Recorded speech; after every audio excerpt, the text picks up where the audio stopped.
आप में से कितने लोग हिंदू राष्ट्र जानते हैं क्या होता है? हाथ खड़ा करके बताइए। आप में से कितने लोग मानते हैं कि हिंदू राष्ट्र होना चाहिए? ठीक है, तो बहुत बड़ी तादाद है, लेकिन ये एक अलग बात है कि लोग मानते हैं हिंदू राष्ट्र होना चाहिए लेकिन जानते नहीं हैं। तो इसीलिए हमारे एक्सपर्ट्स हैं। तो देखिए, आज एक कॉन्फ्लिक्ट का समय है जब इंडिया एक रेवोल्यूशन से, रेनेसांस, एक मूवमेंट के दौरान गुजर रहा है। तो ऐसे में हर एक कम्युनिटी, हर एक कल्चर अपनी एक आइडेंटिटी की तलाश करते हैं, और जब आइडेंटिटी की तलाश होती है तो कॉन्फ्लिक्ट ज़बरदस्त तौर से बढ़ जाता है। और ऐसे में ही सवाल उठते हैं माइनॉरिटी पर तो इंक्लूसिविटी पर। और इनका जवाब देने के लिए मेरे साथ वो दो लोग हैं जिन्होंने क्रांति की बात उस समय शुरू की थी जब लोग नहीं करते थे। एक जिन्हें हिंदू शेर कहा जाता है, और एक जो हिंदू शेर के भी गुरु हैं।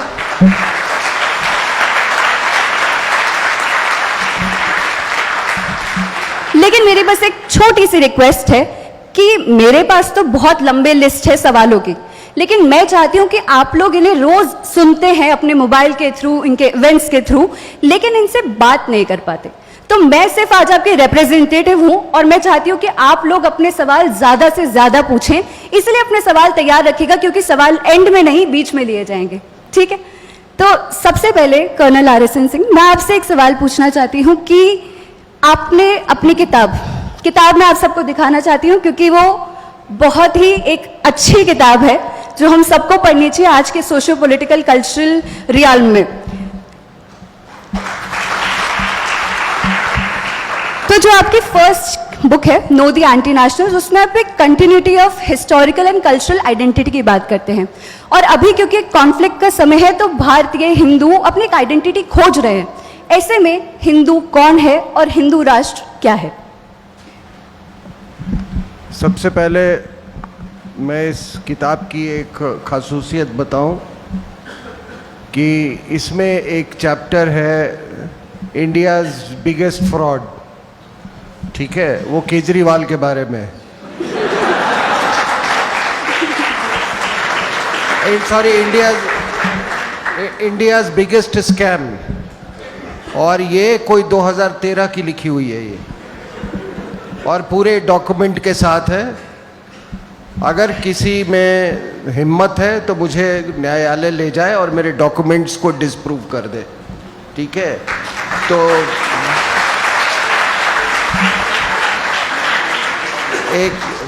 एक अच्छा विश्लेषक वही होता है जो दूरगामी होता है। तो मैंने इस आदमी का चरित्र उसी समय में समझ लिया था, और इसके गुरु के भी चरित्र के बारे में मुझे कोई खास नहीं कहना है। ठीक है? तो एनीवे, हाँ, आपने सवाल किया कि हम हिंदुइज्म, हिंदुत्व से क्या समझते हैं। देखिए, ये एक जानबूझ के ये डिबेट चलाया गया है। इज्म क्या होता है? Political, that is the political aspect. ठीक है ना? और हिंदुत्व, तत्व का मतलब क्या होता है?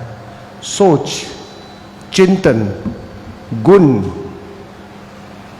ठीक है ना? सिद्धांत।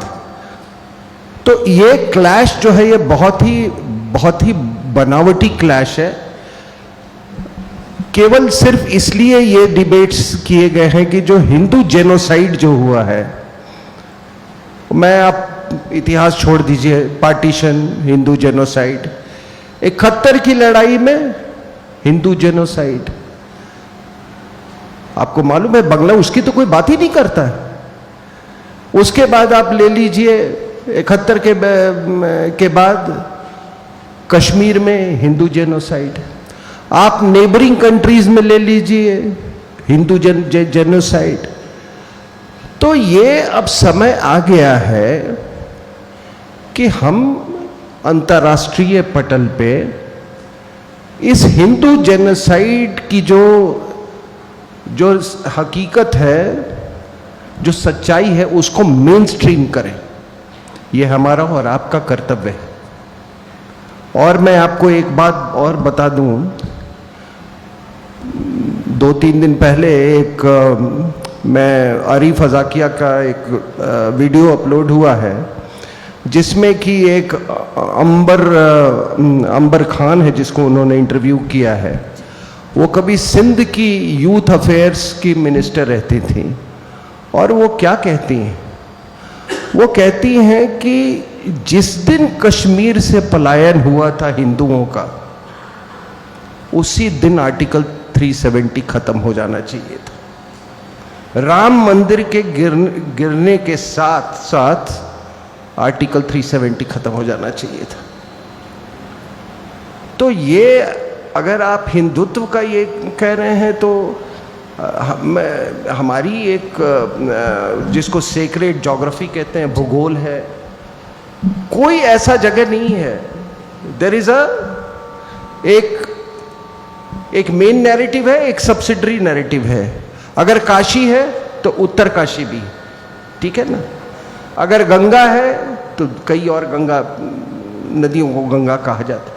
तो आप देखेंगे कि ये पूरा जो हमारा भूगोल जो है, कोई न कोई स्थान, कोई हमारी आप नाम बदल सकते हैं, आप अब्दुल्ला नाम रख सकते हैं, आप कुछ भी, आप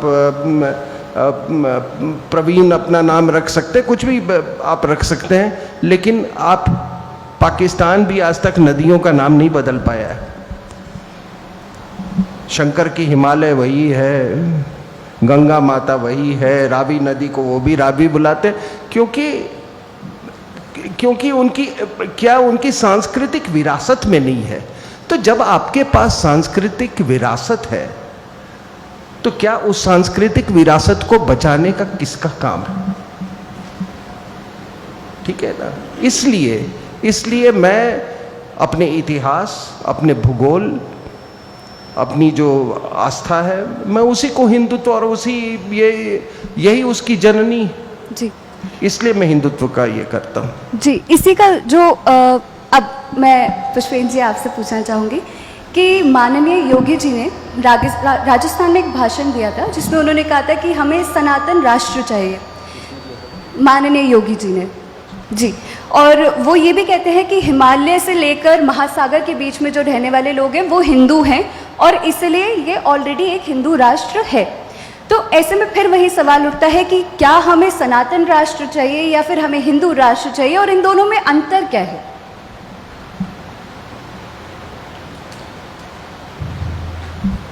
देखिए,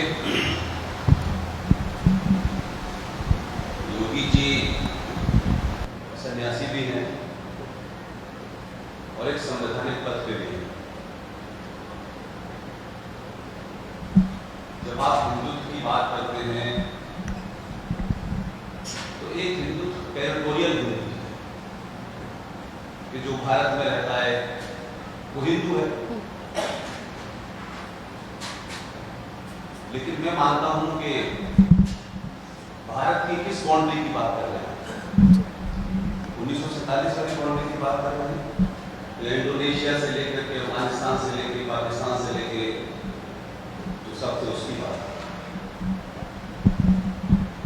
मेरा आज भी मानना है कि स्वामी विवेकानंद भारत की आध्यात्मिक शक्ति का केंद्र है और सुभाष चंद्र बोस उस शक्ति की सुरक्षा कवच है।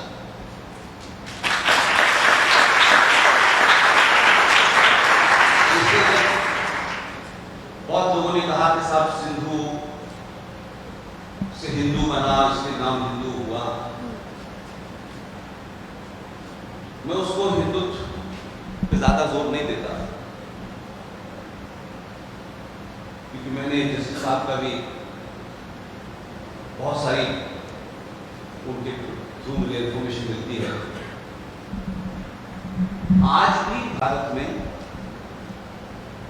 शब्दों के साथ खिलवाड़ करके कुछ दल, कुछ संगठन अपने स्वार्थ के लिए नई नई परिभाषा करते हैं।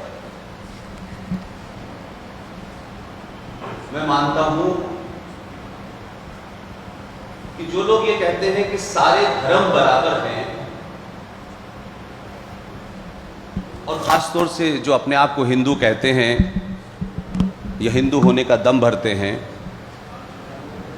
जब वो कहते हैं सारे धर्म बराबर हैं, तो मुझे ऐसा लगता है कि आप कीचड़ की नाली की तुलना समुद्र से करने लगे हैं।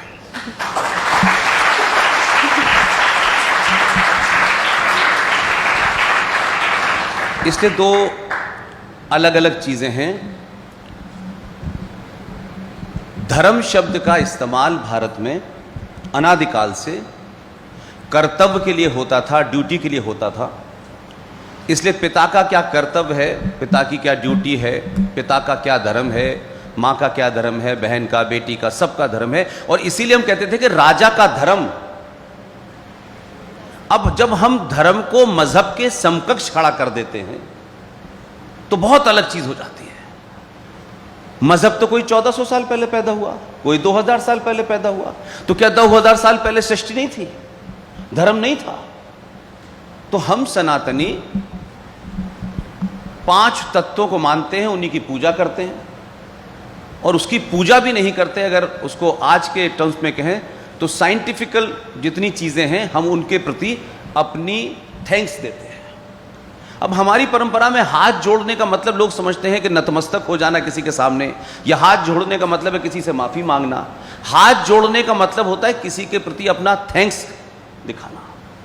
जब आप सुबह सुबह सूरज को लोटा चढ़ाते हैं और हाथ जोड़ते हैं तो भगवान सूरज से हाथ जोड़ के कुछ मांगते नहीं हैं, बल्कि क्योंकि आपके शरीर के लिए इस पूरी लाइफ के लिए अग्नि की आवश्यकता होती है।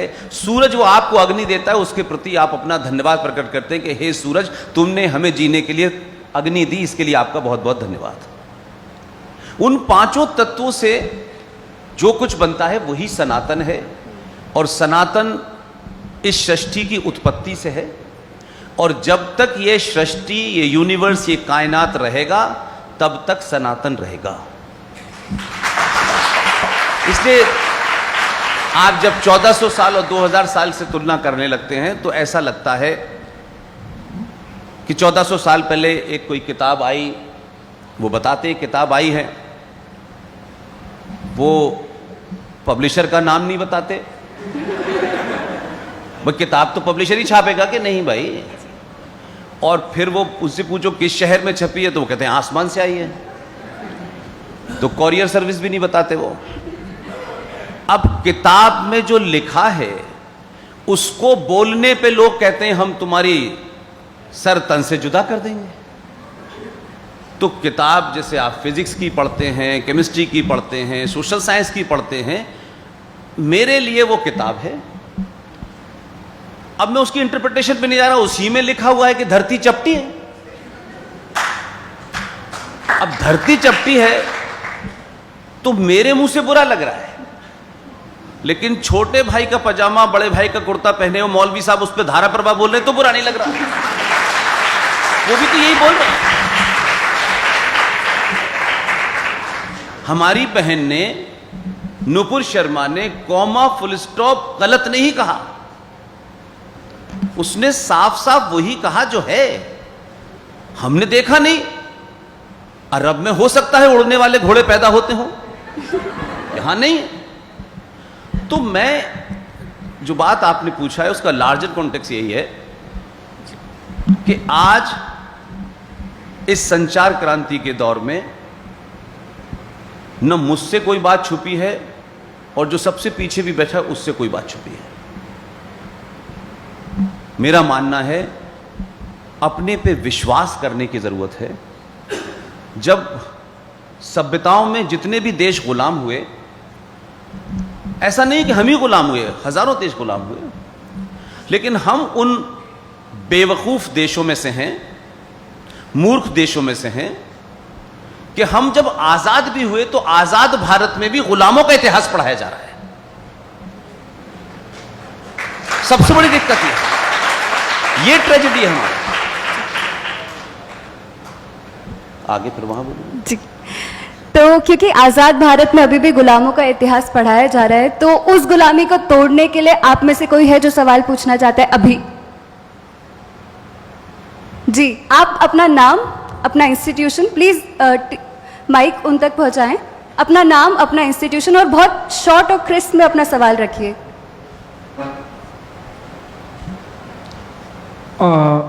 सर, मैं आपसे ये पूछना चाहता हूँ कि कब तक हम हिंदू राष्ट्र इस देश को बना पाएंगे, कब तक इस देश की धरती में इस देश के लोग जो वहाँ रहते हैं, कब तक हिंदू सोया रहेगा? वो एक ऐसा समय निश्चित बता दीजिए मुझे, क्योंकि क्या है कि अभी हमारे मेइती समाज के साथ जिस प्रकार से हो रहा है, आप देख रहे हैं शिवलिंग्स वगैरह और जो टेम्पल्स वगैरह आग लगाई जाए, आज भी हिंदू समाज सो रहा है। अगर आप बस अपना नाम, कोई शाहीन बाग नहीं बन रहा है, वही मैं पूछना चाहता हूँ कब हम उसको अचीव कर पाएंगे। अपना नाम भी बता दीजिए जवाब देने के लिए। मैं प्रियांक हूँ, जवाहरलाल नेहरू विश्वविद्यालय से। जी,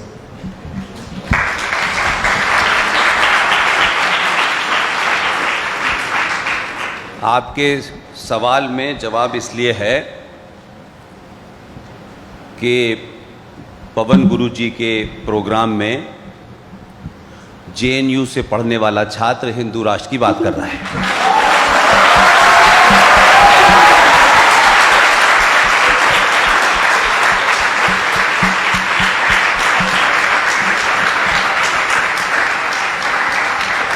देखिए, हिंदू राष्ट्र कोई परिभाषा नहीं है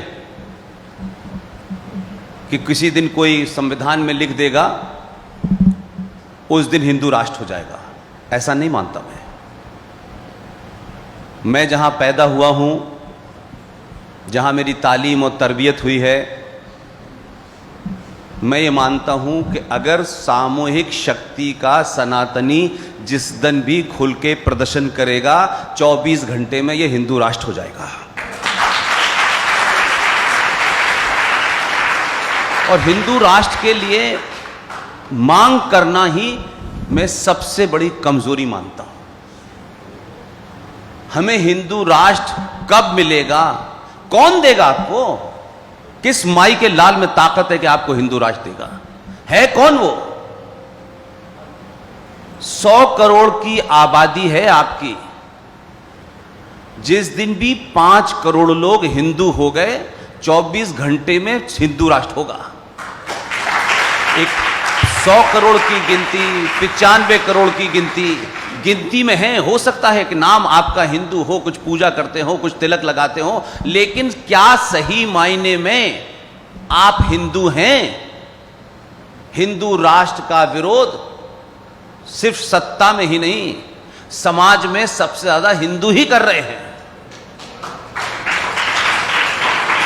इसलिए जो चीज आपके हाथ में है उसको कोई नहीं रोक सकता, जो आपके हाथ में नहीं है उसकी चिंता मत कीजिए।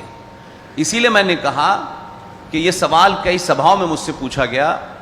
कल ही मैं रात में लौटा हूं पूना से, वहां भी गॉडसे परिवार के बहुत सारे लोग आए हुए थे। मैं बार बार एक ही बात कह रहा हूं भाई कि क्या हम हिंदू हैं ये बताओ, पहले हिंदू की परिभाषा बताओ। हम हिंदू नहीं हैं इसलिए ऐसा हो रहा है। और इसके समकक्ष एक दूसरी मिसाल देता हूं तो आपको अंदाजा हो जाएगा। जस्टिस एसएन श्रीवास्तव साहब ने जो कारनामा किया, अपने दिल पे हाथ रख के बताइएगा, क्या हमने अपने बीच में से उन लोगों को जिन्होंने उस पद पे रहते हुए अपने तर्कों से, तथ्यों से, लॉजिक से, रीजन के साथ जो काम हमारे लिए करा, क्या हम ऐसे योद्धाओं को जानते भी हैं? नहीं जानते, क्योंकि हमको पेट्रोल के दाम और दूध के दाम और बिजली फ्री कर दो और 2 महीने का चावल फ्री कर दो, हम वोट दे देते हैं। जस्टिस शंभुनाथ श्रीवास्तव साहब इस देश में वो शख्स हैं कि जिस जगह बैठे थे उस जगह पे बैठते हुए, उसकी अवहेलना न करते हुए, उसका उल्लंघन न करते हुए भी आपने जो डिसीजन दिया कि भारत का राष्ट्रीय ग्रंथ गीता है, ये किसको पता था? निर्णय दिया। और उसका अंजाम क्या होता है? जैसे आप हिंदू राष्ट्र की बात करते हैं, बहुत सारी चीजें ऐसी हो रही हैं जिस तरफ आप शायद नहीं देख पा रहे हैं। जस्टिस साहब ने यह फैसला दिया, बात खत्म हो गई। जिसको यह समझना था वो समझ गया। और 2014 में एक आदमी दिल्ली की गद्दी पे बैठा और उसने उस फैसले को ध्यान में रखे अपनी बात को कैसे कहा, और वो बात आई, चली गई। मैं आर.एस. सिंह साहब, पवन जी, श्रीवास्तव साहब, प्रोफेसर कपिल कुमार, तमाम सारे लोगों ने उस बात को किस तरह से रखा और वो बात वहां पहुंच गई। इस बात की चर्चा बहुत बार की हमने, और सत्ता के शीर्ष पे बैठने वाला इस वक्त कम से कम नहीं कह सकते कि उसको पता नहीं है क्या हो रहा है। केरला स्टोरी की चर्चा हो रही थी, उसके पहले ही कल उन्होंने भाषण में कह दिया कि भारत के अंदर हर राज्य में केरला स्टोरी है। यह कहने के लिए इसलिए दम चाहिए क्योंकि हमारे यहां हिंदुओं को सेकुलरिज्म का नकली बुखार चढ़ा हुआ है, इसलिए हम सच नहीं बोलते। अभी तो आप 700 साल के बाद बहुत हल्के से आपने जागने की कोशिश की है, तब इस देश के अंदर कश्मीर फाइल भी बन रही है और प्रधानमंत्री राष्ट्रपति भवन में जाकर के राष्ट्रपति से पूछता है कि हमारी पहचान के रूप में विदेशी मेहमानों को आप क्या दिया जाता है। और वो राष्ट्रपति अब नहीं रहे, कांग्रेस के राष्ट्रपति थे, उन्होंने कहा हम ताजमहल देते हैं भारत की निशानी में। उस प्रधानमंत्री ने कहा कि ताजमहल भारत की पहचान नहीं हो सकती। यह दबाव आपका था कि वो हर भाषा के अंदर गीता को छपवा के राष्ट्रपति भवन ले गया और उसने कहा कि जो अब से विदेशी मेहमान आएगा, जिस देश का आएगा, उसी भाषा की गीता उसे दी जाएगी, ये हमारी पहचान है।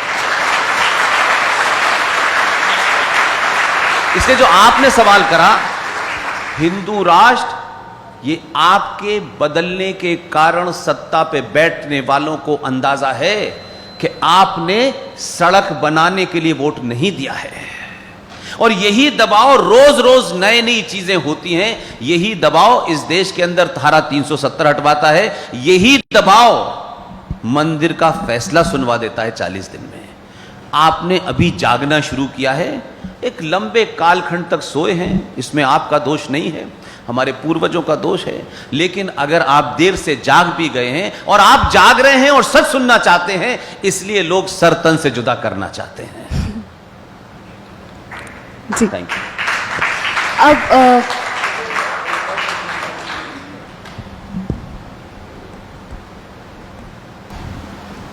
देखिए, आपके सवाल को मैं इस तरह से देखता हूं कि आज से 1400 साल पहले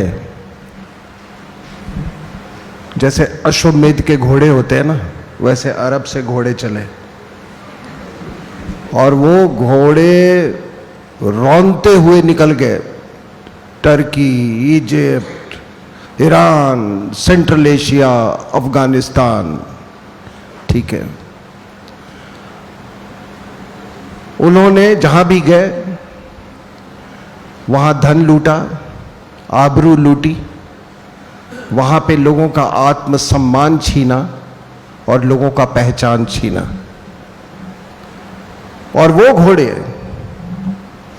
फिर जब भारत की तरफ आए, हम घायल जरूर हुए, हम खून से लथपथ जरूर हुए, लेकिन सनातन फिर भी किसी तरह अपने को कायम रखा।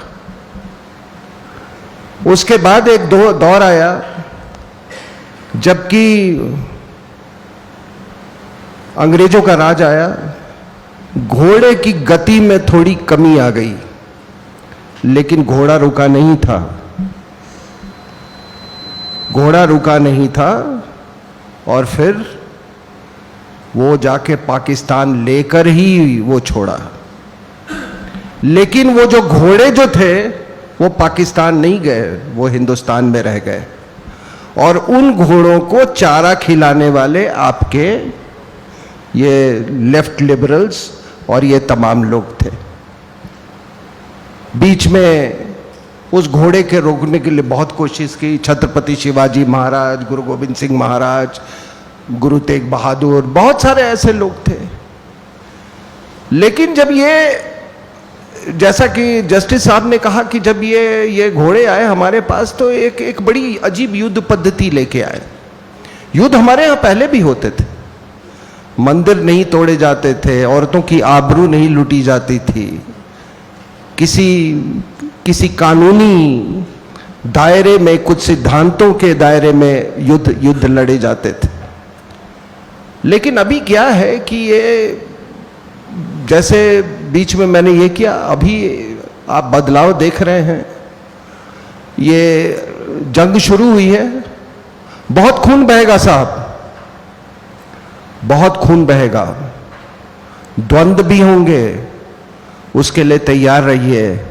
लेकिन हमारे अगर पूर्वजों ने द्वंद्व नहीं किया होता और खून नहीं बहाया होता तो हम और आप भी दहशतगर्द होते, हम भी सुसाइड बॉम्बर बन गए होते, और हम भी किसी, वो जो नाली का जो मदरसा है वहां पर हम शिक्षा प्राप्त कर रहे होते। तो इसलिए अभी ये जंग शुरू हुई है। और देखिए, किसी प्रधानमंत्री के लिए एक इलेक्शन रैली में जय बजरंगबली की कहना, वो भी साउथ के एक स्टेट में, यही परिवर्तन का आपको एक संदेश है। तो ये आप कह रहे हैं मोमेंटम चल रहा है, होगा, जल्दी होगा, जल्दी होगा। अब जल्दी का मतलब मुझसे मत पूछिए कि 2026 में होगा कि नहीं होगा, वो मैं नहीं कह सकता हूं। लेकिन ये मैंने पूरी पृष्ठभूमि आपको दी। घोड़े, हमने इनको चारा देना बंद कीजिए। जी जी सिंह साहब कह रहे हैं कि घोड़ों को चारा देना बंद कीजिए। मैं कह रहा हूं ये भाईचारा बंद कीजिए, क्योंकि आपको पता चल गया कि इसमें भाई कौन है और चारा कौन है। इस 1400 साल से गलत नरेटिव, गलत शब्दों का इस्तेमाल लगातार इस देश में हो रहा है, कंटिन्यूअसली हो रहा है। 2011 का सेंसस अभी है, 10 साल बाद आता है, अभी आया नहीं है, 21, 22, 23 हो सकता है, थोड़ा लेट आए। 2011 के सेंसस के हिसाब से भारत में ये जो 5 बार पढ़ते हैं, इनकी परसेंटेज 17% है, 17%। और अभी 21 का सर्वे नहीं आया है। कौन दुनिया में ऐसा देश है, यूएन के जितने डॉक्यूमेंट हैं उसको पढ़ लीजिए, जस्टिस साहब ने बताया, इस देश की कुल आबादी के 22 करोड़ मुसलमान इस देश में रहते हैं। कैसा खूबसूरत नैरेटिव चलाया है, और उसमें ज्यादातर हमारे हिंदू शामिल हैं, और यंग जनरेशन को वो रटा रटाया स्लोगन आगे बढ़ा दिया है। दुनिया में कोई कहीं कानून नहीं है, यूएन में भी नहीं है, भारत में भी, जिसकी बात अभी जस्टिस साहब कह रहे थे कि 22 करोड़ की आबादी माइनॉरिटी में है। और जब भी एक नैरेटिव बना, अभी एक फंक्शन में भारत की मंत्री जो थी, उन्होंने ये बात कुछ हद तक उसको टच किया कि ये भी हमारे यहां नैरेटिव बन गया है कि माइनॉरिटी मींस मुस्लिम।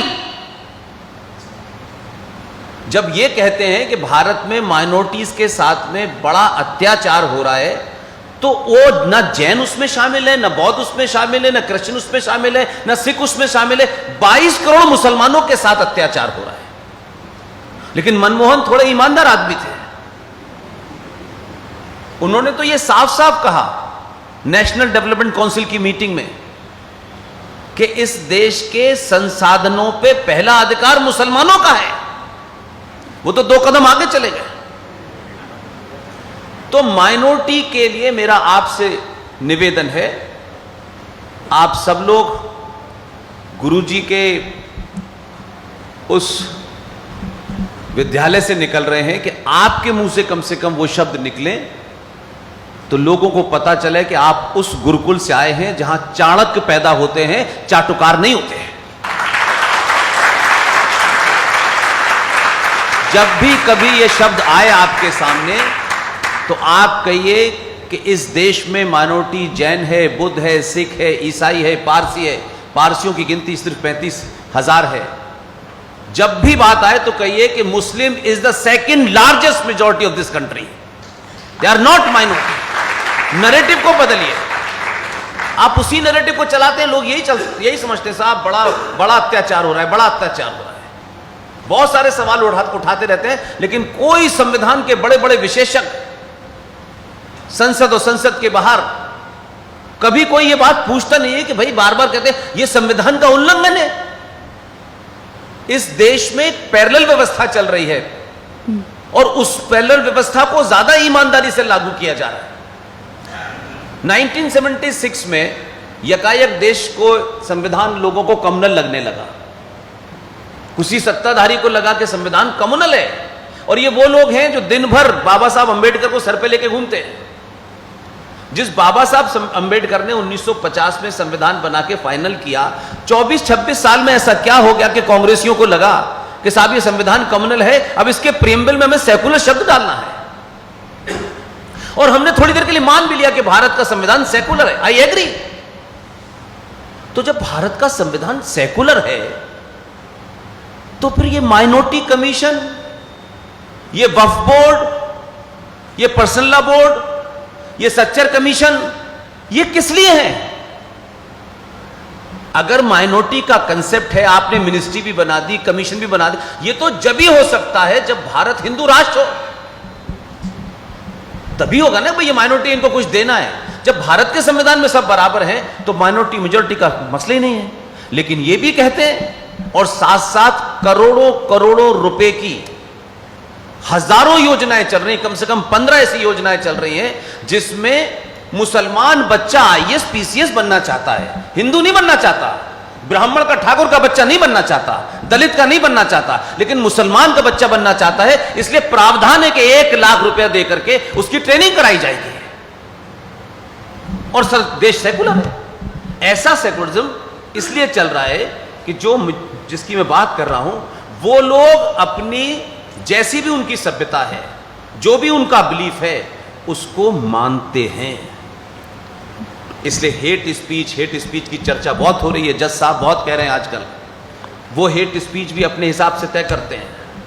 अगर हेट स्पीच पर भारत में बैन लगना चाहिए तो सबसे पहले 5 बार जो अजान होती है, उस अजान में कहा जाता, आप गुरुकुल के छात्र हैं और पवन जी के गुरुकुल के छात्र हैं, और पवन जी गुरुकुल इसलिए चला पा रहे हैं कि पवन जी के पीछे जो बैठी हैं वो यहां पीछे बैठी हुई हैं।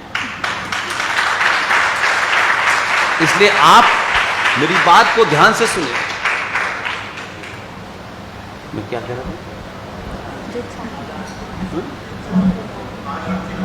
5 वक्त की जो अजान है, आप जानते हैं मैंने बहुत दी है, उसमें कहा जा रहा है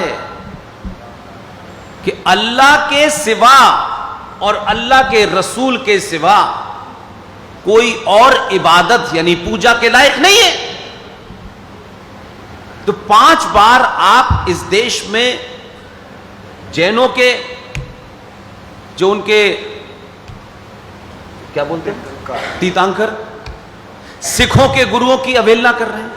आप 5 बार चिल्ला चिल्ला के सेकुलर भारत के अंदर कैसे कह सकते हैं कि अल्लाह के सिवा किसी और की पूजा नहीं हो सकती? यह सबसे बड़ी हेट स्पीच है। लेकिन इसमें चर्चा नहीं होगी। सेलेक्टिव हेट स्पीच होती है इस देश के अंदर, क्योंकि जज साहब को जजगिरी कम करनी है, नेतागिरी ज्यादा करनी है। 5 करोड़ सुप्रीम कोर्ट में केस पेंडिंग है, इसकी चर्चा नहीं कर रहे। लेकिन जस्टिस साहब को जयपुर में भाषण देना है ये बताते हुए कि देश के विपक्ष को केंद्र की सरकार जो है मौका नहीं दे रही, कुछ आपको ज्यादा मौका दे दिया इसलिए ज्यादा बोल रहे हैं। जो काम उनका है वो नहीं कर रहे हैं और हर चीज पे ज्ञान दे रहे हैं। सबरीमला में जेंडर जस्टिस होना चाहिए कि नहीं होना चाहिए, इस पे भी हिंदुत्व की परिभाषा पे भी दे रहे हैं। कोई चीज छोड़ी नहीं है। जब वो सबरीमला पे दे रहे थे तो हमने अपनी तरफ से किसी से एक पिटीशन डलवाई कि अगर जेंडर जस्टिस की इतनी चिंता है सबरीमला में, तो जरा मस्जिद में भी जेंडर जस्टिस की बात कर लो। तो उन्होंने पिटीशन ही नहीं एक्सेप्ट किए। जज साहब, अगर आप पिटीशन एक्सेप्ट कर लेते तो शाम को इनजस्टिस हो जाता आपके साथ में। इसको कहते हैं, मैं उस ताकत की तरफ इशारा कर रहा हूं। मैं ये नहीं कह रहा कि किसी को गाली दो, किसी को बुरा भरा। मर्यादाओं में रह करके भाषा की मर्यादा को ध्यान में रख के आपको सच बात जोर जोर से कहने का अधिकार है। अब अगर नहीं बोले तो आप ध्यान रखिएगा, फिर मौका नहीं मिलेगा। इसलिए सच बोलिए, सच सुनिए। कितने से कितना भी बड़ा आदमी आपके सामने आ जाए, अगर वो झूठ बोल रहा हो तो अपनी हिम्मत जुटाइए, खड़े होकर कहिए आप ये झूठ बोल रहे हैं। तथ्यों पे बात कीजिए। सुनी सुनाई रटी रटाई बातें नहीं हो सकती हैं।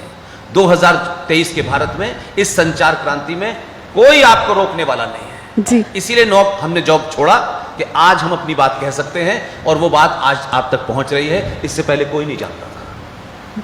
Thank you. और आपकी जो ताकत है वो मुझे यहाँ फील हो रही है, क्योंकि जब आप हिल रहे हैं तो मैं भी हिल रही हूँ यहाँ से। तो अगला सवाल मैं ऑडियंस से भी लूँगी, लेकिन उससे पहले एक छोटा सा सवाल ये है कि अगर हम हेट स्पीच की बात करते हैं तो पर्टिकुलर कम्युनिटीज़ में इनसिक्योरिटी जनरेट हो जाती है। और जब हम किसी को, जैसे गुरुजी अक्सर ये बात कहते हैं कि जब हम किसी को दीवार की तरफ धक्का देते हैं तो वो रिटालिएट बैक करता है। तो ऐसे में हिंदू राष्ट्र की अगर हम बात करते हैं तो वो किस तरीके से होगा? क्या वो पॉलिटिकल विल से होगा, सोशल चेंज से होगा, या फिर कॉन्स्टिट्यूशनल अमेंडमेंट से होगा? किस तरीके से होगा कर्नल साहब?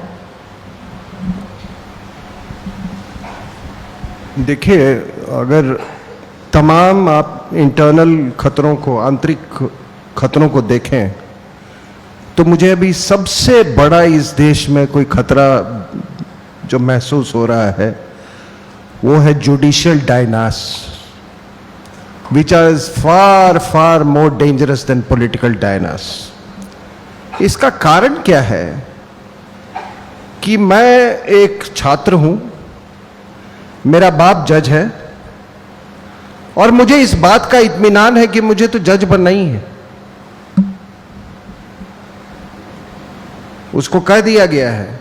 एक सुप्रीम कोर्ट के चीफ जस्टिस, एक जज साहब ने बोला कि हालात यहाँ पर तक आ गई है कि अभी लड़का छोटा है और उसको, उसका परिचय देते हैं पार्टी में कि ये भी फ्यूचर जज है सुप्रीम कोर्ट का। ठीक है, तो जब आपको इत्मीनान हो जाए कि ये भी जज बनेगा, तो वो पैसा है, सिक्योरिटी है, फिर आप वो ये तमाम ये जो इंस्टीट्यूशंस हैं, हार्वर्ड टार्वर्ड, वहां भेज देते हो इनको, और दे आर लाइक ब्रैट्स, जिसको आप देखते हैं ना, वो पॉलिटिकल ब्रैट्स जो होते हैं ना, अभी मैं बहुत सारे जुडिशियल ब्रैट्स दिख रहा हूं। और क्योंकि इनका पेट इतना भरा होता है, पहले तो बाप ने भर दिया खुद, फिर इस देश ने भी उनका ठेका उठा रखा है, तो जब उनका पेट भरा होता है ना, तो ये फिर ये वो आइडियोलॉजिकल एडवेंचरिज्म पे निकल जाते हैं। आप समझ रहे हैं? ये जो सब काम छोड़ के जो सेम सेक्स मैरिज का ये आइडियोलॉजिकल एडवेंचरिज्म है, हेट स्पीच जो है वो आइडियोलॉजिकल एडवेंचरिज्म है। तो ये जब तक आप देखिए, ये the crying need of the hour is ये डायनेस, जुडिशियल डायनास को बिल्कुल डिसमेंटल कीजिए। Lawyers should stop going to those benches जहां पे जुडिशियल डायनास बैठे हुए हैं। आप साहब, आप कहते हैं कि हिंदू धर्म में या सनातन धर्म में ये जाति की व्यवस्था, ये क्या व्यवस्था है? वो कई लोग अपना वो लगा लेते हैं ना टाइटल जज, तो सबको ये टाइटल भी लगा लेना चाहिए जज, ठीक है ना? तो ये सबसे बड़ी आज ये चुनौती है। आप जब तक इसको नहीं सही करेंगे, और एक और मैं बात बताता हूं, इंटेलिजेंस ऑर्गेनाइजेशंस में काम करने के कारण मुझे मालूम है कि क्या किया जाता है। मैं एक अमुक देश में जाऊं तो मुझे मालूम है कि मुझे किस में इन्वेस्ट करना है। अब मुझे मालूम है कि ये जज साहब का ये बेटा है, हार्वर्ड में पढ़ रहा है, कहीं पढ़ रहा है, उसमें लोग इन्वेस्ट करना शुरू कर देते हैं। और दो जज मिलके मतलब आप समझिए कि इस देश में वो क्या कर सकते हैं। वो कुछ भी बोल देते हैं तो ऐसा लगता है कि जैसे कोई टेक्टोनिक वो वेव्स आ गया है। तो this is the biggest danger today, you know, that is in front of the nation. और इतने लोगों में सबवर्ट करना कोई बहुत, हम लोग बहुत सारे चीज देखते हैं. जी. आपने अभी वो गोधरा वाला जो जजमेंट देखा, हमको नहीं समझ में आ रहा है. गोधरा ट्रेन ट्रेजेडी में क्या आप सोचते हैं कि चर्च का हाथ नहीं था उसमें? उसमें चर्च का भी हाथ था. ये तो ये जो जिहादी इसको ये वेक्टर बनाते हैं, वो सिर्फ इसलिए क्योंकि वो इनका पूरा उद्देश्य था कि ये करवा दो और मोदी को मुख्यमंत्री उससे निकाल दो, क्योंकि ताकि ये कन्वर्जन में रुकावट ना हो. समझ रहे? तो इसमें तो ये judgement, I am not surprised at this judgement at all. ये क्या खेल खेले जाते हैं, शायद और गहराई में जाने की जरूरत है, लेकिन इस समस्या का समाधान जरूर होना चाहिए और लोगों को इसके खिलाफ आवाज उठानी चाहिए. तो आप कॉन्स्टिट्यूशनल अमेंडमेंट की तरफ ही हिंदू राष्ट्र को लेकर जाएंगे कि उसी से हमारा हिंदू राष्ट्र बन सकता है? नहीं, कॉन्स्टिट्यूशनल अमेंडमेंट देखिए, एक तो जज साहब बैठे हुए हैं, माफ कीजिएगा, मैं कोई कॉन्स्टिट्यूशन को, एक ग्रंथ है जिससे पूरा प्रशासन चलता है, ठीक है, गवर्नेंस होता है, बस उतना ही तक है. मैं कोई इसको पवित्र वगैरह नहीं मानता हूं. जिसकी 60 से 70% चीज गवर्नमेंट ऑफ इंडिया एक्ट 1935 से ली गई हो, पूरी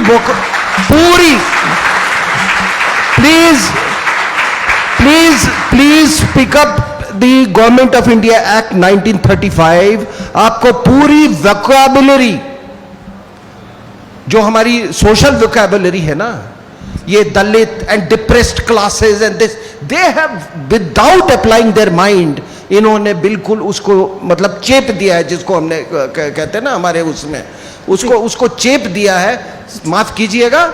और पवित्रता तो उसी दिन आपने खत्म कर दी थी जब सारे ऑपोजिशन लीडर जेल में थे, और सोशलिस्ट और सेक्युलर वर्ड, आपने सेक्युलर मालूम है, दोनों वर्ड इन्होंने सोवियत यूनियन के कहने पर इंसर्ट किया था. तो ये है पवित्रता आपके संविधान की. जी. मैं और एक, हाँ, just I am a great admirer of Sai Deepak sahab. आप इनकी किताब पढ़ लीजिए, भारत दैट इज इंडिया. उसमें इन्होंने पूरा जो कॉन्स्टिट्यूएंट असेंबली में जो डिबेट हुआ था ना, कि नाम भारत होना चाहिए या इंडिया होना चाहिए, for God sake decide on a name. आप पढ़िए इनकी किताब, उसमें मैं ज्यादा लंबा नहीं कहूंगा. उस डिबेट में बड़े लोगों ने हिस्सा लिया था, कमलापति त्रिपाठी, एचवी कामत, ये कोई एक दास थे, कई लोग थे, उन्होंने हिस्सा लिया था उसमें. तो आप इनकी किताब पढ़िए. जी. इंडिया दैट इज भारत तो हम में से बहुत लोग ऑलरेडी पढ़ चुके हैं और बहुत उसे अप्रिशिएट भी करते हैं. अभी मैं ऑडियंस की तरफ आना चाहूँगी. कोई सवाल? बहुत सारे सवाल हैं, तो आपसे भी रिक्वेस्ट है कि उसको बहुत क्विक और शॉर्ट रखिएगा, और मेरे पैनलिस्ट से भी बहुत रिक्वेस्ट है कि बहुत क्विक एंड शॉर्ट आंसर्स दीजिएगा, ताकि हम सबके सवाल लेने की कोशिश कर पाए. जी. एक आज कोशिश है कि सारे यूथ को मैं सबसे पहले ले लूँ जो कॉलेजेस के हैं, तो आपके पास आए. जी. एक सेकेंड, पहले क्वेश्चन यहाँ से. एक सेकेंड.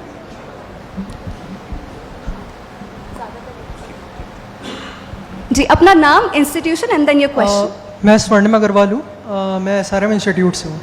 तो मेरा सवाल है कि क्या जो कल्चरल कॉन्फ्लिक्ट्स पैदा हुई हैं, इनको हटाने के लिए हम लोग को क्या जो नेशनल एजुकेशन पॉलिसी में चेंज लाया गया, खाली 2 पेज फाड़ के और फिर उसमें जो लोकल लीडर्स थे जिन्होंने फ्रीडम मूवमेंट लीड की, वो मतलब उन लोग के नाम डाल दिए गए. तो खाली इतने से तो होगा नहीं, क्योंकि उन्होंने मुग़ल जो हिस्ट्री कम्युनिस्ट ने लिखी है 70 ईयर्स अगो, वो उन्होंने चेंज नहीं की और डिनाई नहीं की है कि उसमें कोई चीज़ गलत लिखी हुई है.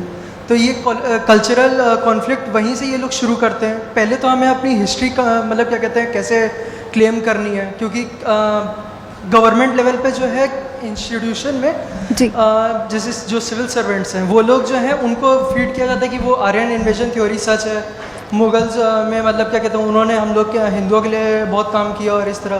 तो जब सिस्टम लेवल पे ही ये चीज़ कल्चरल कॉन्फ्लिक्ट पैदा क्वेश्चन हम क्रिस्प रखेंगे ताकि आंसर्स हमारे guest they. So cultural conflict का पहला स्टेप क्या होगा अगर उसको हटाना है ठीक, पहला एजुकेशन के थ्रू?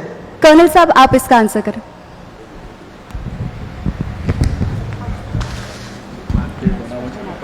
देखिए, इसमें कोई शक की बात नहीं है कि पूरी दुनिया में क्लैश ऑफ सिविलाइजेशंस, संस्कृतियां आपस में भिड़ रही हैं। आप अगर संस्कृतियां देखें तो भारत के अंदर में, जैसा कि जज साहब ने कहा, कई तरह की संस्कृतियां हैं और इनमें कोई समन्वय नहीं हो सकता है। There is no meeting point. Swami Vivekananda ने बिल्कुल सही कहा था that every conversion that takes place, I mean you are creating an enemy of the Hindu. आप तब तक नहीं कन्वर्ट कर सकते हैं जब तक कि आप अपने मातृभूमि को आप उससे नफरत ना आपके अंदर पैदा किया जाए। आप जब तक कि आपके पूर्वजों के उसमें नफरत है। ये क्लैश ऑफ सिविलाइजेशंस ये 1947 में ही तय हो जाना चाहिए था उस समय, लेकिन इस क्लैश ऑफ सिविलाइजेशंस को हमने बढ़ाया है। और मैं बता रहा हूँ बड़े जिम्मेदारी के साथ, आज रशिया यूक्रेन कॉन्फ्लिक्ट भी है ना, उसमें भी कहीं क्लैश ऑफ सिविलाइजेशन है। आज लैटिन अमेरिकन कंट्रीज जो है, वेनेजुला, ये सब जो है, ये क्यों अलग हैं? ये because they are all Catholics. वो कैथलिक्स का एक अलग सिविलाइजेशन है। तो ये पूरी दुनिया में ये क्लैश ऑफ सिविलाइजेशंस है, लेकिन इंडिया के अंदर में सबसे ज़्यादा है इंटरनली। और जब तक ये क्लैश ऑफ सिविलाइजेशंस चलेगा, आई एम सॉरी टू से, आपका जो नेशन बिल्डिंग का प्रोसेस है वो बिल्कुल मतलब बड़ी धीमी गति से वो चलेगा। और जो हिंदू का पोटेंशियल है, जो सनातन का पोटेंशियल है, इट्स अ इनॉर्मस पोटेंशियल। थोड़ा सा आप देखिए ना, 90 के बाद वो पोटेंशियल को रिलीज कर दिया तो आज आप कहां पहुंच गए। और जब ये क्लैश ऑफ सिविलाइजेशंस को आप एड्रेस करेंगे तो पता नहीं, then sky is the limit. जी, अगला सवाल आपसे।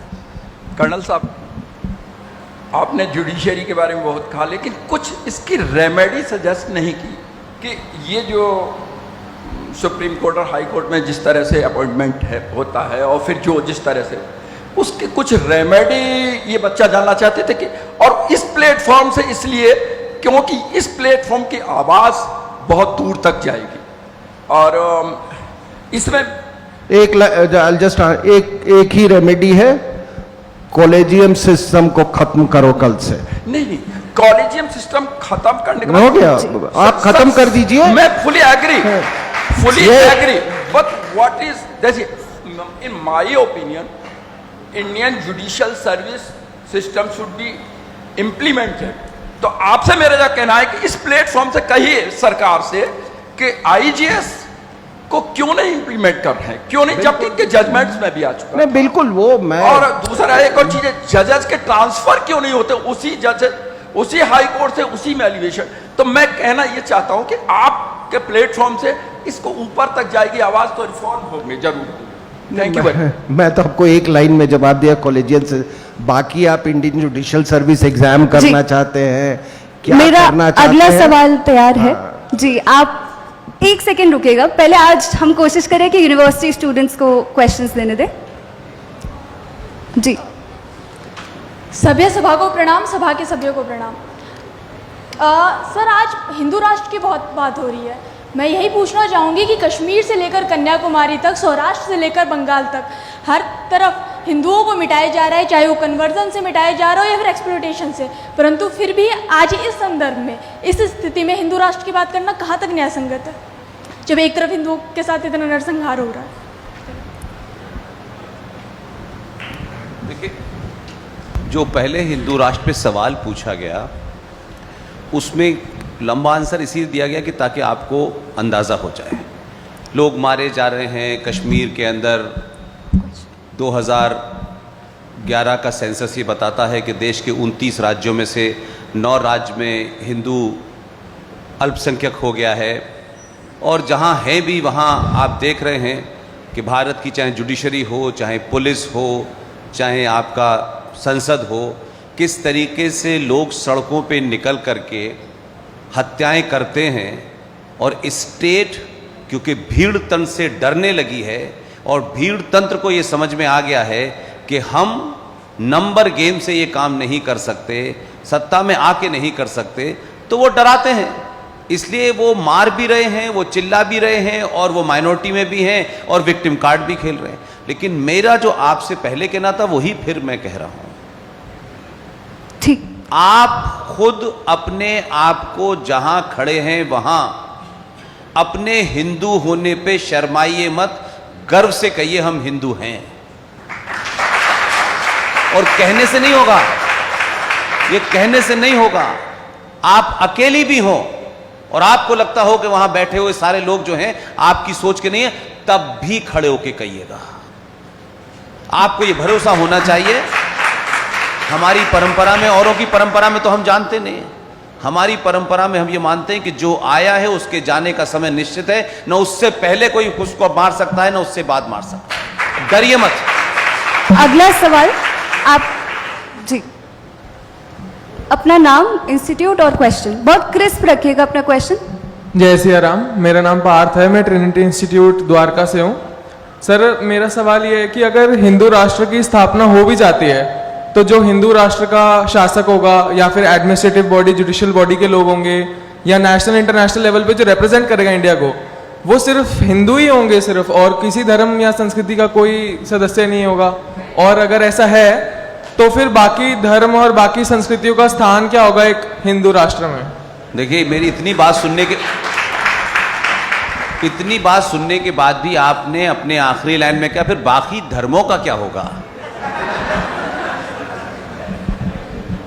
मैंने अभी कहा कि हिंदू राष्ट्र बनने के बाद संविधान क्या होगा, इसकी बात ही नहीं करता मैं, क्योंकि ये एक बड़ा इल्यूजन है लोगों को कि हिंदू राष्ट्र होगा, उसका एक अलग से संविधान लिखा जाएगा।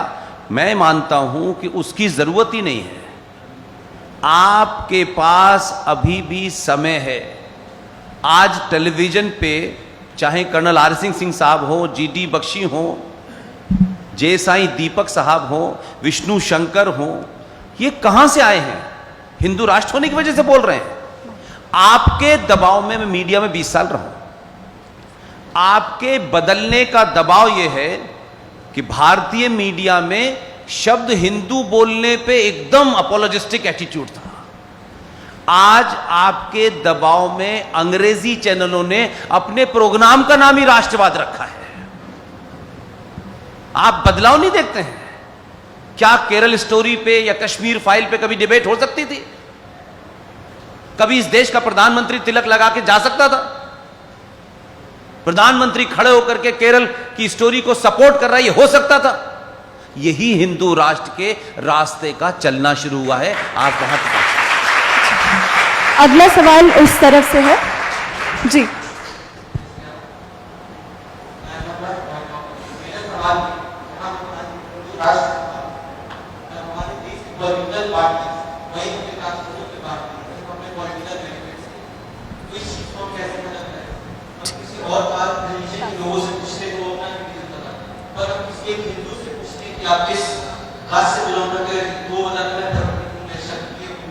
जी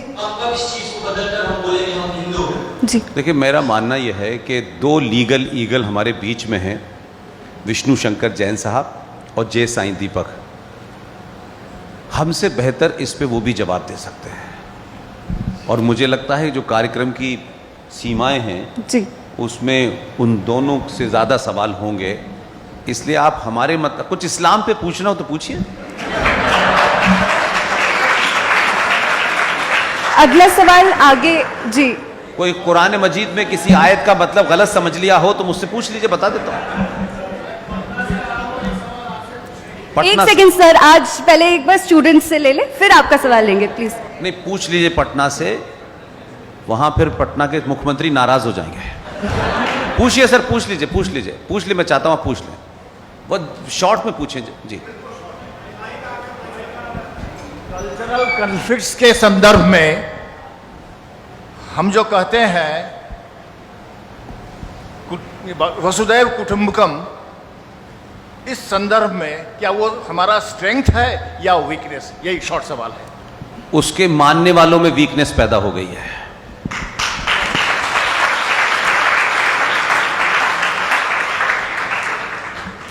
ठीक, आपके पास माइक था। ये हमारा आखिरी सवाल है और इसके बाद जी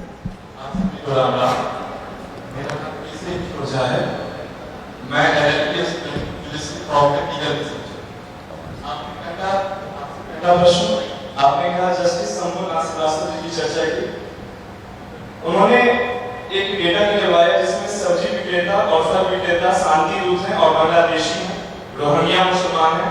इन्हें बाहर निकालने के लिए जस्टिस शंभू श्रीवास्तव जी ने उत्तराखंड सरकार से पुलिस की मांग की, तो उनका कार्यकाल क्यों समाप्त कर दिया गया? आपसे ये पहला प्रश्न। दूसरा प्रश्न, अच्छा, उनका कार्यकाल क्यों समाप्त कर दिया गया? मैं किसके बिहाफ पे जवाब दूं? मैं इस देश में जो अच्छा काम करते हैं उन्हीं के खिलाफ तो बवाल है भाई, यही तो बात हो रही है। बहुत सारे लाखों करोड़ों लोग नहीं चाहते कि इस देश में अच्छा काम हो। आपको अपने सनातनी होने पे गर्व हो, आपको सनातन के सिंबल लगाने पे गर्व हो। हजारों लोग नहीं चाहते, तभी तो चौराहे चौराहे निकल के सर तन से जुदा कर रहे हैं। और क्या वजह है? That is the only point. मैं यही तो कह रहा हूं कि आप अपने होने पे शर्माइए मत। और इसका जवाब आपको जस्टिस साहब खुद भी नहीं दे पाएंगे। जी एक सवाल, नहीं एक सवाल एक टाइम पे। आप रुक जाइए, मैं अगला सवाल वहां से ही लूंगी क्योंकि हम रूल्स को फॉलो करेंगे। सर पूछ लीजिए, सर पूछ लीजिए, पूछ लीजिए।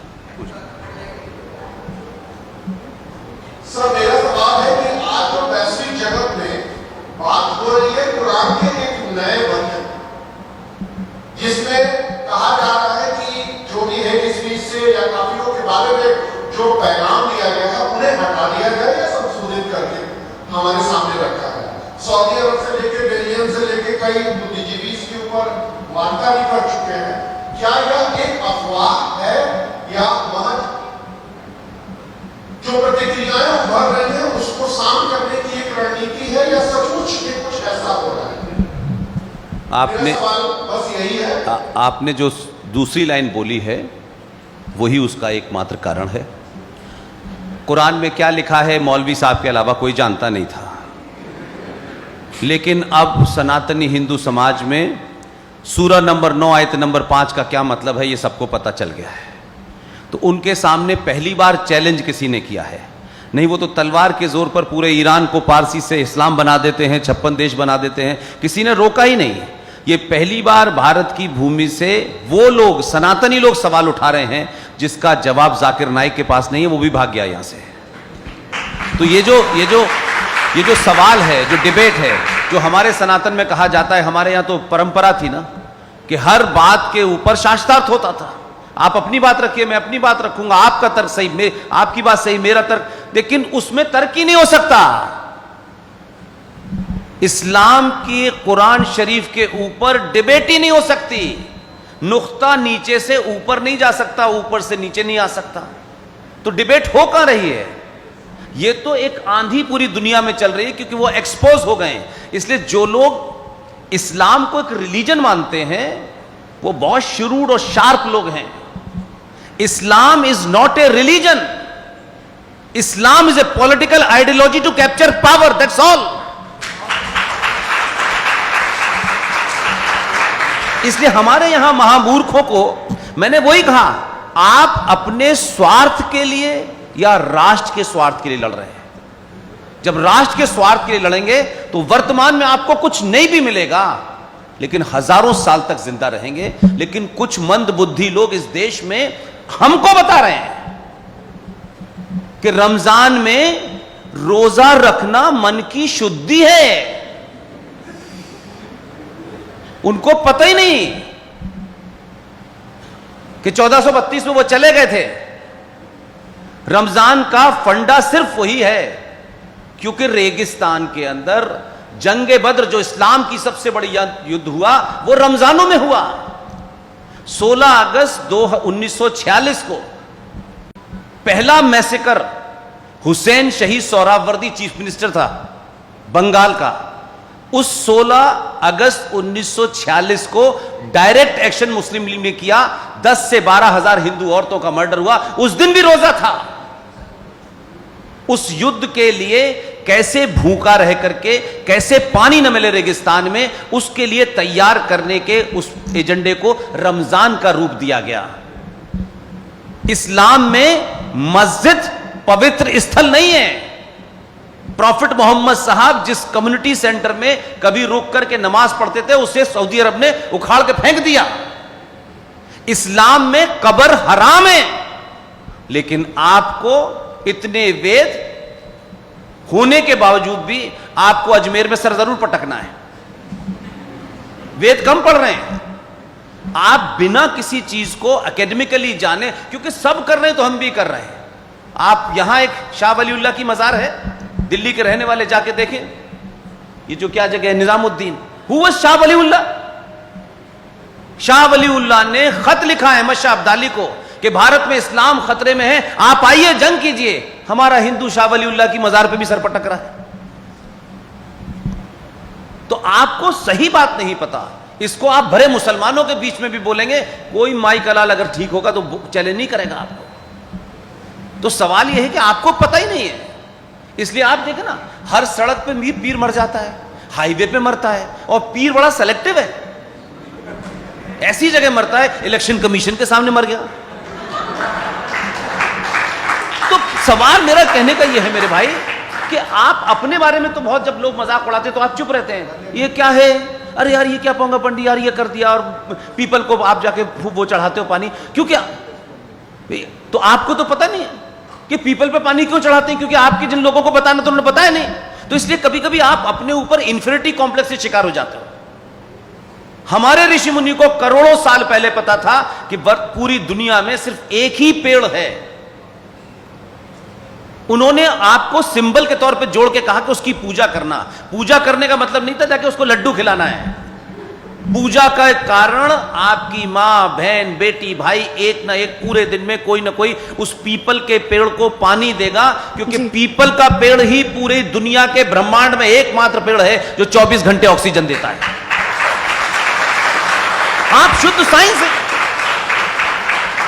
मैं वही कह रहा हूं, अपने प्रति अज्ञानता और दूसरों के प्रति ये कि यार वो बड़े सुपीरियर हैं, इस बीमारी से जैसे जैसे भारत निकल रहा है वैसे ही दुनिया आपकी तरफ देख रही है। और जब आप बदलते हैं तो सिस्टम बदलता है, सत्ता पे बैठने वाले बदलते हैं। अपने दिल से पूछिए कि 2014 से मैं किसी पार्टी का समर्थन नहीं करता, ये सबको पता है।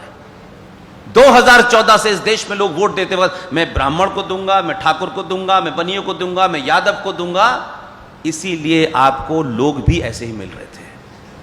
2014 का सबसे बड़ा बदलाव, लोग कहते होंगे, मैं आज भी मानता हूं, 2014 भारत के इतिहास में इसलिए नहीं लिखा जाएगा कि उसमें कोई पार्टी वार्टी जीत गई है। आपने वोट देते वक्त यादव ठाकुर बनिया होकर नहीं दिया, आपने सनातनी होकर दिया, इसलिए यह पढ़ा। योगी तो चुनाव लड़ा भी नहीं था, योगी ने एमएलए का चुनाव नहीं लड़ा, आपको पता है, ना पहले लड़ा ना बाद में लड़ा। लेकिन वो समझ गए कि देश का मूड ऐसा है कि अब उनको ऐसे लोग चाहिए जो ये कहता हो कि जिस भाषा में समझना चाहते हो उसी में समझा दूंगा। यही बदलाव। नहीं, आप कुरान की बात कर रहे थे, वो तो हदीस भी बदलने को तैयार नहीं है।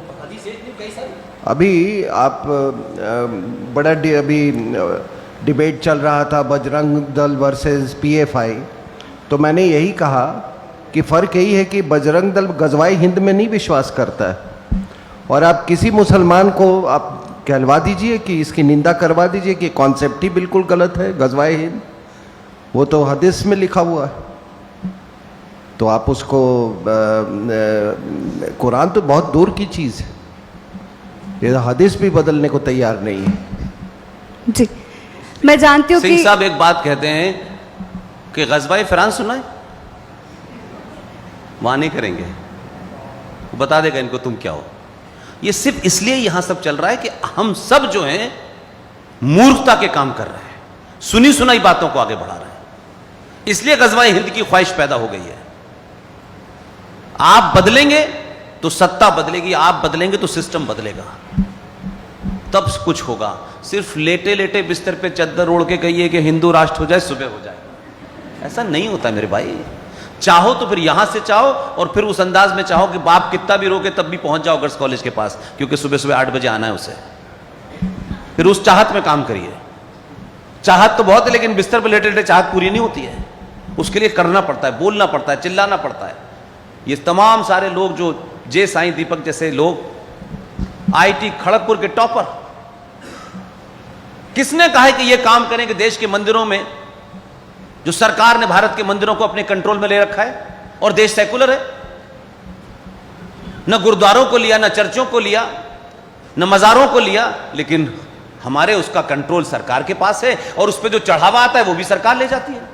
इस पे अगले सेशन में बहुत अच्छे से बात करेंगे, क्योंकि मुझे पता है आपके भी बहुत सारे सवाल बचे और आपके भी बहुत सारे पॉइंट्स बचे, लेकिन वो इसलिए ही है क्योंकि आप वो उपनिषदीय परंपरा को अपनाएं जो हमारे आश्रम में होती है। जब आप आते हैं और हम सबसे चर्चा करते हैं, तो अगला ऐसा सेशन आश्रम में रखिएगा जब आप सब लोग भी आए, JNU से, DU से, हर जगह से, और ये सवाल और ये तीखे जवाब आप सब लेकर जाए। इसी बात पे राम राम, नमस्कार, भारत माता की जय।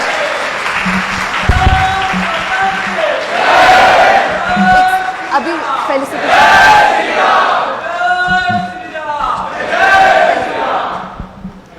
What an intense and fruitful discussion. I believe that all of us have a much better understanding and clarity of the topic. All thanks to our experts. We are grateful for your time, sir. Now, on behalf of Youth Awakening Mission, Institute for Research in Indian Wisdom, and Pawan Chintan Dhara Ashram Fraternity, I request Shri Rohit Kesri Ji, Program Coordinator of Pawan Chintan Dhara Ashram and Administrative Head of Institute for Research in Indian Wisdom, to present a gift of gratitude to Colonel R.S.N. Singh Ji.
to honor our guest with a memento.